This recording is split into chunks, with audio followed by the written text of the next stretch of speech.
So in our last class, we discussed the concept of auto boxing and unboxing. So in today's class, we shall discuss the next advanced feature of Java, that is annotations. So this annotation is added in JDK 5 version as a new facility where supplemental information is embedded into the source file. So we normally write a program.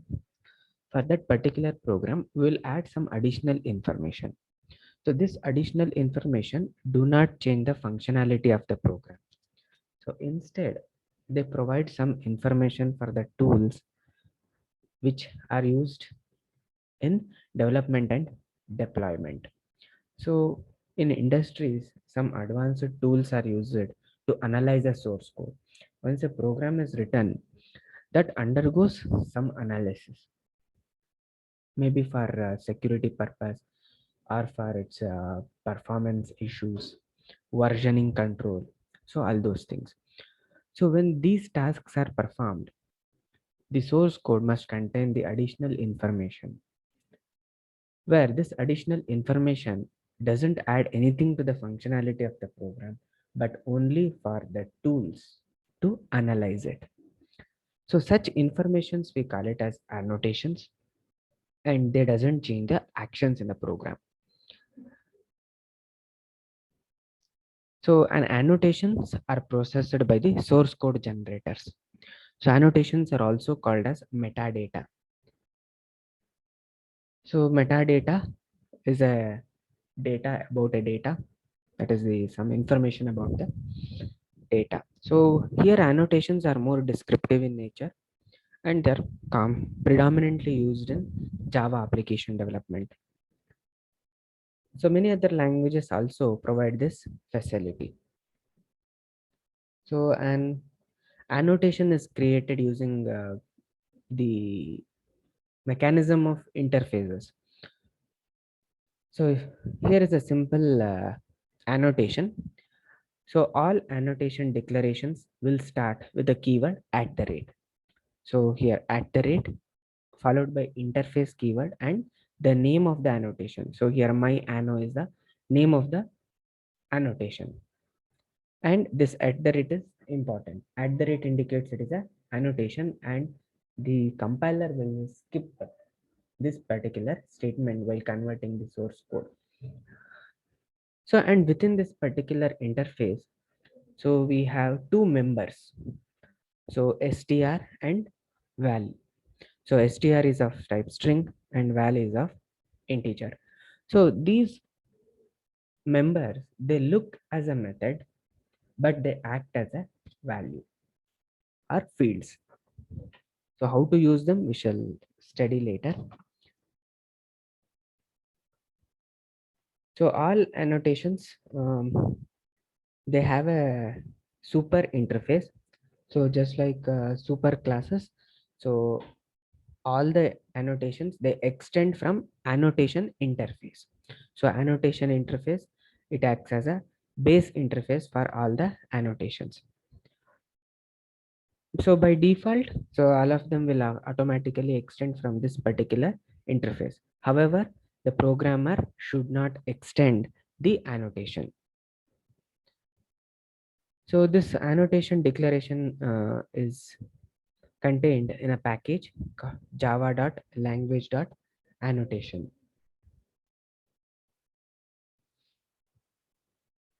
So it overrides few of the methods that are built in, that is hash code equals toString. So all these methods are defined by the object class. And we have one more method, that is annotation type, which returns a class object that represents the invoking annotation. So again, we shall study this particular method.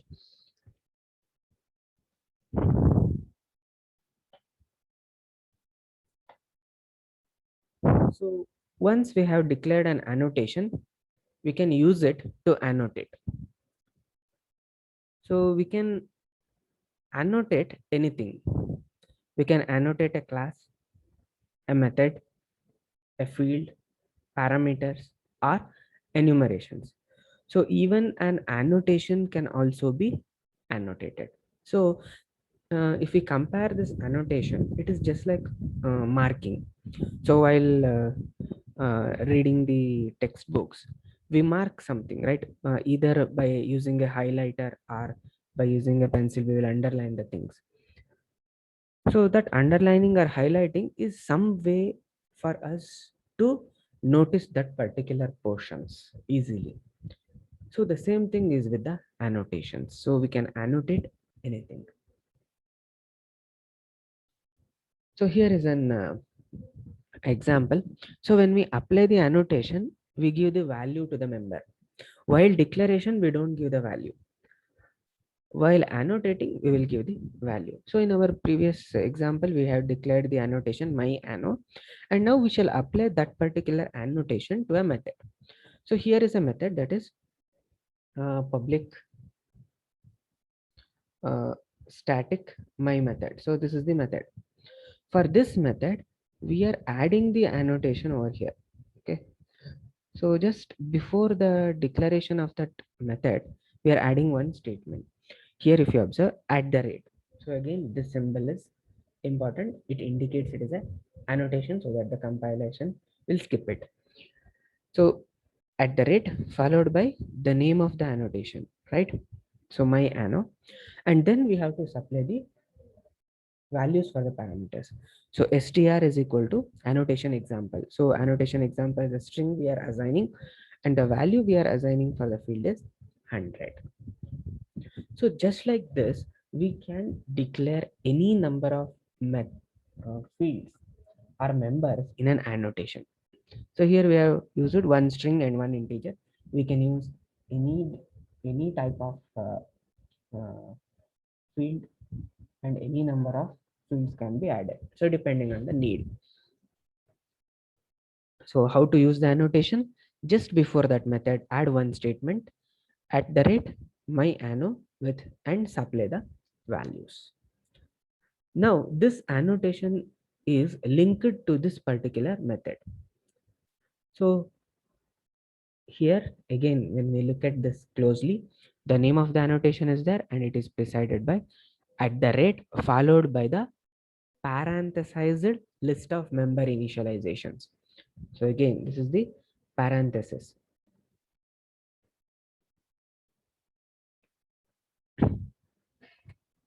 So notice that no parentheses are following the either the str or the value. So they are assigned. So when an annotation member is given a value, only its name is used. So that is why while declaring the members of the annotation, they look like a methods, but they are used like a fields.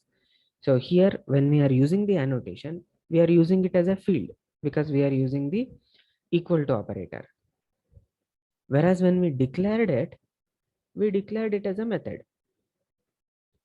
Here in this slide, you can observe it is declared as a method, which means parentheses are there. But when we actually use it, so it is used as a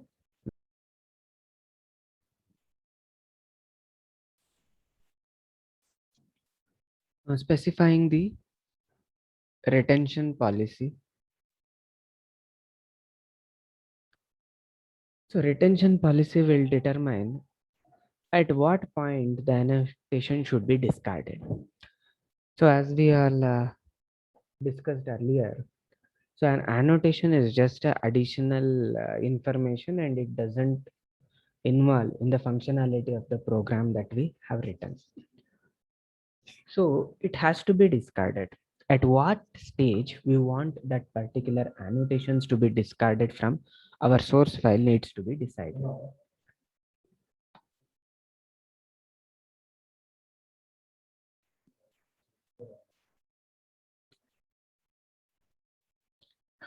So the Java defines three policies which are encapsulated in the java.language.annotation.retention policy. So again, this retention policy is an enumeration and three retention policies are there. One is the source file, class, and runtime. So an annotation with the retention policy of source is retained only in the source file and it is discarded during the compilation. So if you specify the retention policy as source, then only in our source code, that is the text file of the source program, the annotations will be present. When we compile that source file, all the annotations will be removed. So that is when we select source. So when we select the class retention policy, the annotation is stored in the .class file during the compilation. So all the Java source code, when we compile, will generate a .class file. If we want the annotation to be present in that .class file, then we have to specify the retention policy as class. However, when we declare the retention policy as class, the annotation will be present in the .class file, but it will not be available in the JVM during the runtime. So it is not available for the virtual machine. Next stage is if we specify the retention policy as runtime, then the annotation becomes persistent and the annotation, whatever we have declared and their values will be available at the runtime also. So there is a mechanism to specify the retention policy. So retention policy of an annotation is defined using @retention. So the general form is @retention followed by retention policy. So retention policy must be one of the source, class, or runtime enumerations. So if no retention policy is defined by the programmer, then the default retention policy is taken as class. So here is a complete example. Here, the declaration of annotation is there. Before the declaration of this annotation, we should declare its retention type. So again, the retention type is declared using @symbol, @retention. Within the parentheses, we'll write retention policy dot runtime. And this retention policy is of type enumeration. So retention policy dot runtime, retention policy dot source, retention policy dot class. So one of the three should be specified. So three retention policies are there. Source. So if source retention policy is used, then the annotations which we have declared will remain only in the source file and they will be discarded in the compilation. If we specify the retention policy as class, then the annotation will stay in the source file. They will stay also in the .class files. So if the retention policy is defined as runtime, then the annotation will stay in the source file. It will stay in the .class file and it will also be available in the JVM runtime also.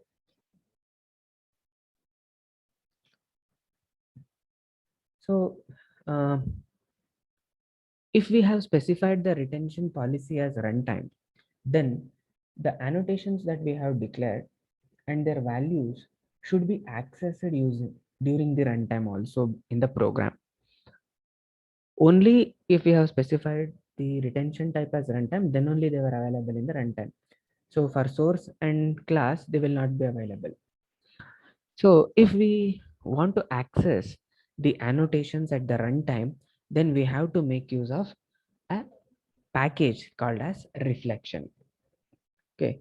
So although annotations are designed for the development and deployment tools, so sometimes the programmer may also query the annotation values at the runtime using the concept of reflection. So reflection is a feature that is provided in Java, which enables the information about the class to be retained at or obtained at the runtime. So the API that we use for reflection is present in a package that is java.language.reflect.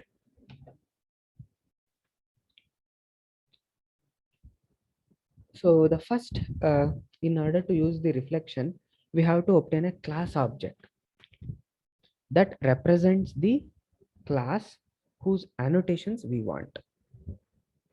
So the mechanism to get the class object is using the get class method.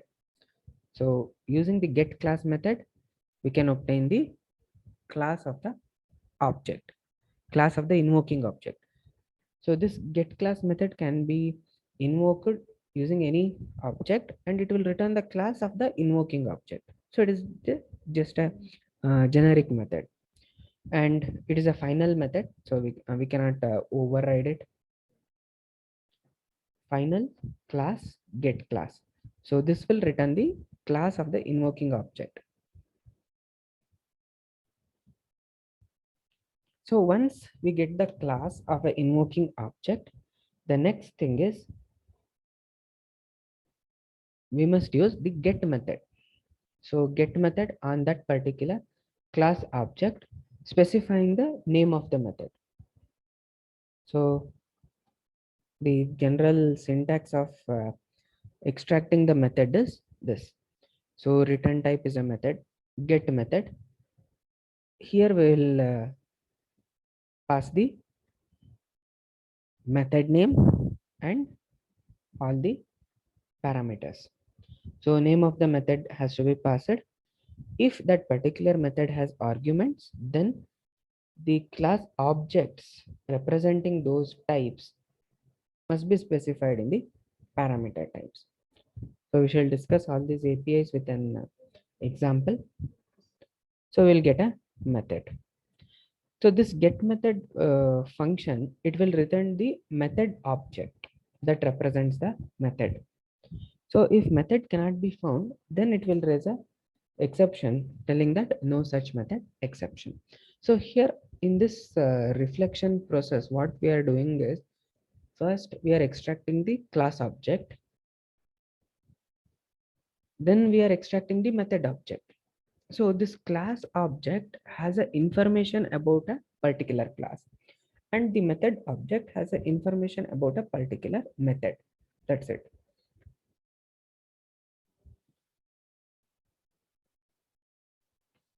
Then from a constructor, method, field, whatever we want. So we can apply annotation to a class, we can apply annotation to a method, to a field, or to a constructor.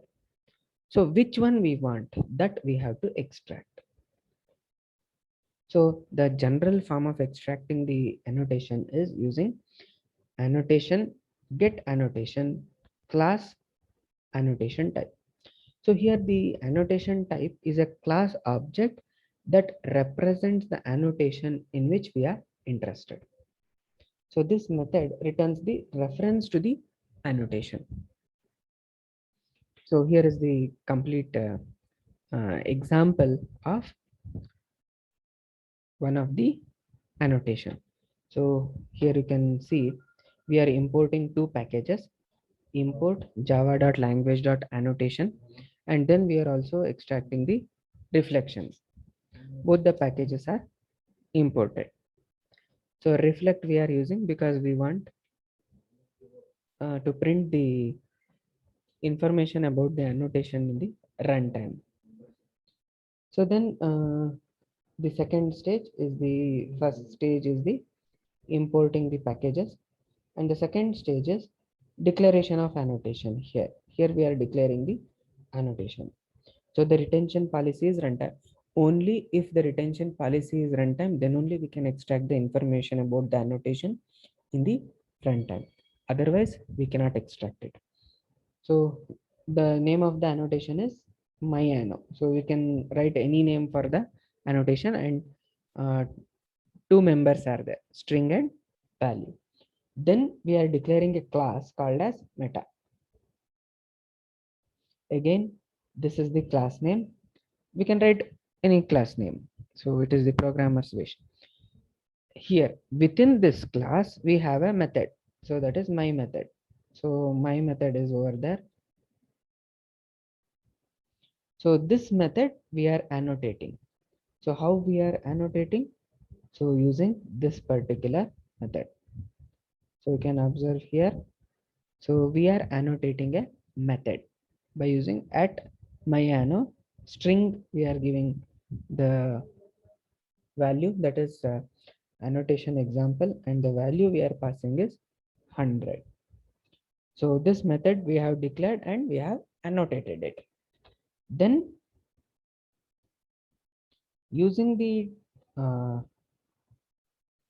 try block, we are trying to extract the details about that particular annotation. So what are the steps involved in extracting the annotation? First thing is we must get a class object that represents this meta class. Okay. So what we'll do is first get the class object that represents the class. So how to get OB? What is OB? So we have OB here is here. So OB is here. What is OB? OB is an object of meta class. We want the object of meta class. So since we want the object of meta class, we have to invoke the get class method on the object OB. So OB dot get class. Now we will get a class object C. And this class object is the object of class meta, which means it is this particular C is an object. It is having the information about the meta class. It is not an object of meta class. Instead, it is an object containing the information about the class meta. So there is a difference between object of a class and an object containing the information about a class. So that you must understand that this C and OB are two different objects, whereas OB is an object of type meta, and whereas the C is an object containing the information about the class meta. Next, using this particular C, we have to get the information about the method. So what is the method? So the method that we have annotated is my method. And if you observe, this particular method does not take any parameters. So if it takes parameter, then we have to include them also. So on this particular C, we are calling get method followed by the name of the method. Name of the method which we have annotated, that is my method. This returns the method object yum. So this method object yum now contains the information about the method my method. So this method's information is present in yum, and using this yum we have to get the annotation. That's it. So how to get the annotation?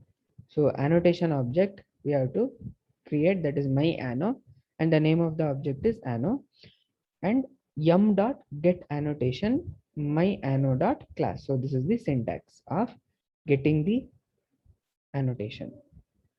So yum dot get annotation my anno dot class. So this we are invoking on a method object because we have annotated a method. If we had annotated a class, then we should have used get annotation method on a class object. If we have done it in constructor, then it is different. If we have annotated a field, it will be different. So here in this example, we have annotated a method. So on that particular method object, we are calling get annotation. And we are passing my anno dot class. So this is the syntax. My anno is the name of the annotation, and this class we have to supply. Now, here this anno object will now have the information about this particular annotation or the annotation which we have used over here. So string is annotation example and the value is 100. We can extract these two values. So that is using anno.str and anno.value. So anno is the object of annotation type. So it has the members str and value. And here if you observe, we are using this str and value as a method. We declared it as a method. assign the value as a field, and again we are extracting the value of this annotation members as a method. So that is str and value. So the entire thing we are we have to encapsulate in a try catch block, because these methods are capable of raising the exceptions. And one such exception is no such method exception.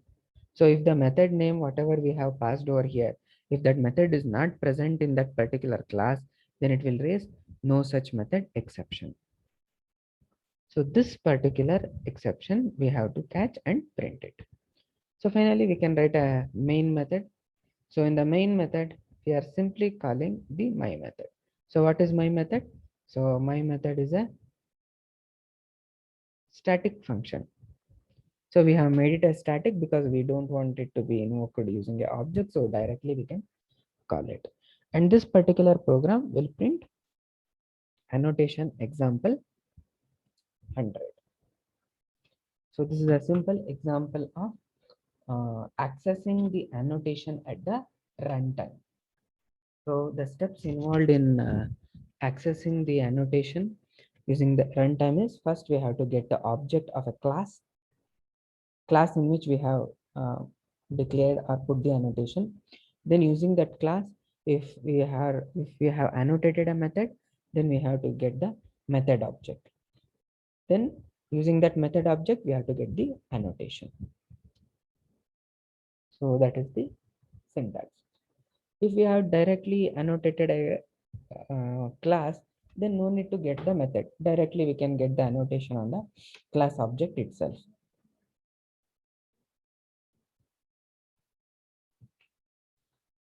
So this program uses the reflection package to obtain and display the value of str and value. If you observe here, this is the expression that we have used here, that is my anno dot class. So this expression evaluates to a class object of type my anno. So this construct is called as a class literal. So we can use this type of expression whenever a class object of known class is needed.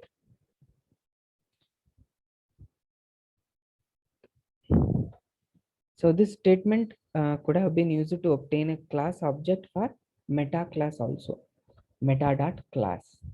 Instead of get class, we can also use meta dot class. So this dot class returns the class object.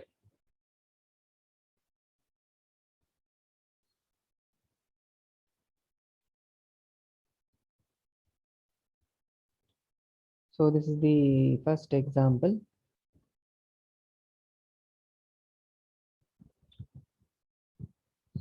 In this example, we have annotated only the method. So instead, we can annotate it, 2 or more methods.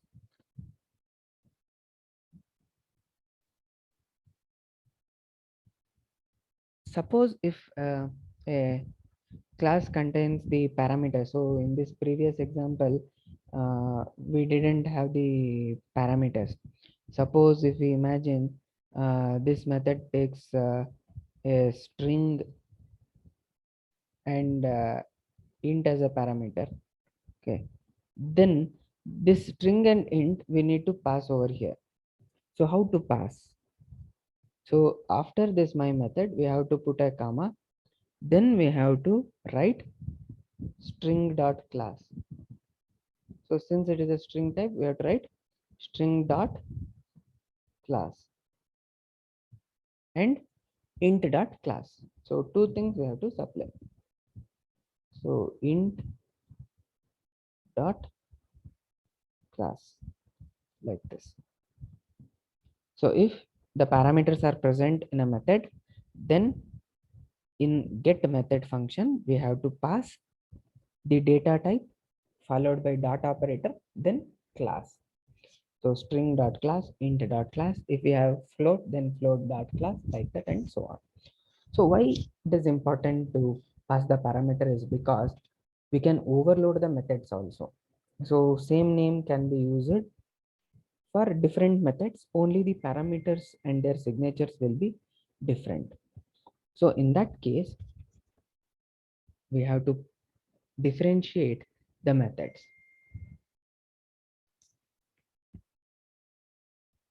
So in that case, we have to pass the string classes also.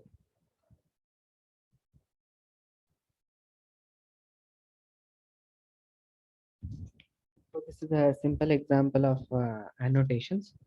So in our next class, we shall study obtaining all the annotations. So how we can obtain all the runtime retention annotations, and how we can apply them on a class, method, constructor, and fields. So we can stop here for today's class. So you can enter your attendance in the chat window and exit.